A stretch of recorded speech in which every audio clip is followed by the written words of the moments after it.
Hello, welcome to my channel, KC Sledge Storyteller. Carrie Chuck here to talk about the wonderful world of storytelling and to open up discussion about how we can tell the best stories we possibly can. Last time it was all about plot pacing. Today I'll go into what I mentioned in that same video, and said I would make a video later, and now is as good as time as any is a good segue from that.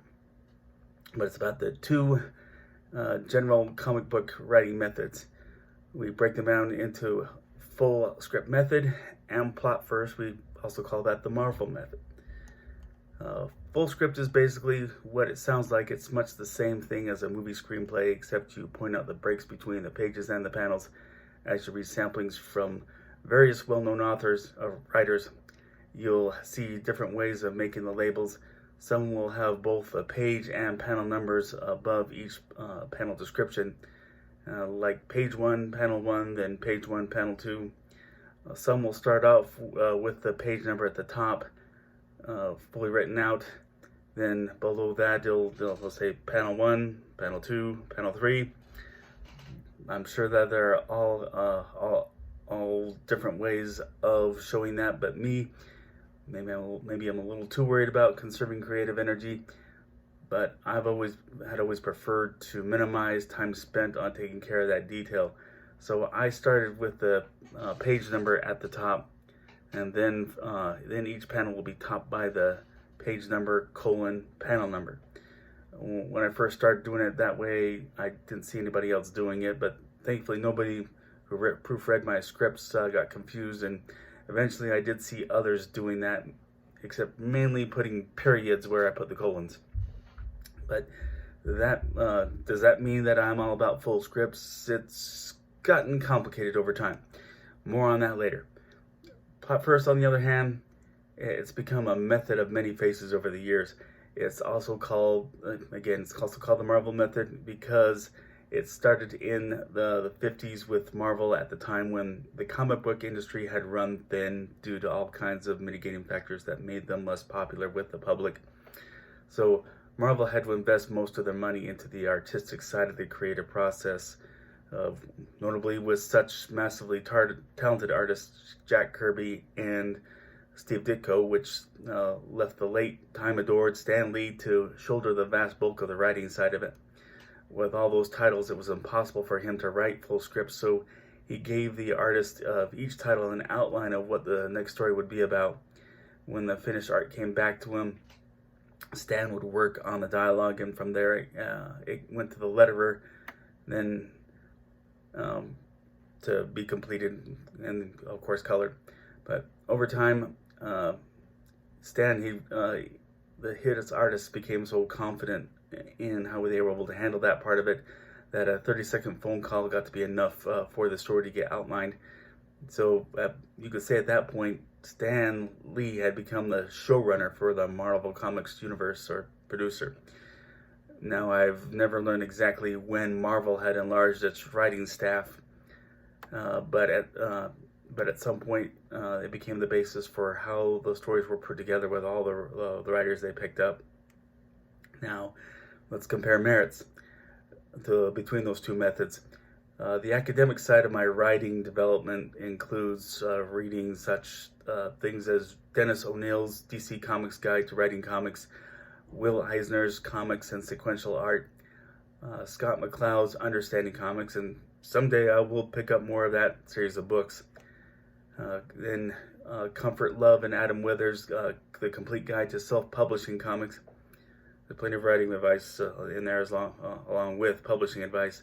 And one of my favorites is Stan Lee's How to Write Comics. And I've also picked up things from many YouTube tutorials much like this. It's always good to get anybody's insight on what could work, what's good to practice.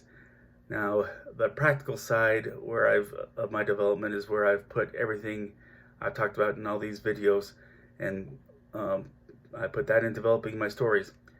And I have to agree with Stan Lee here, knowing that he did pioneer the plot first method, but in this same book, he said that every aspiring writer, somebody who wants to write comics, we can pick up that later. Anybody who wants to write comics should start with the writing full scripts. And this is how you build your knack for plot, conflict, character pacing. Again, everything I previously covered. And as I pointed out before, Marvel developed that method out of necessity, and it wouldn't have worked if such artists as Kirby and Ditko were there and already had developed good storytelling skills. And they had done that over several decades. And there's one key factor for it to work: that the artist needs to have gone through enough of their own development to handle it that way.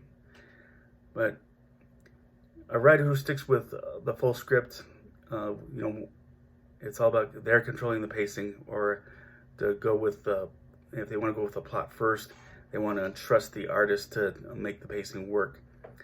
Now, back to my way of doing it. Like I said, all beginners should start with full scripts. That's how I started.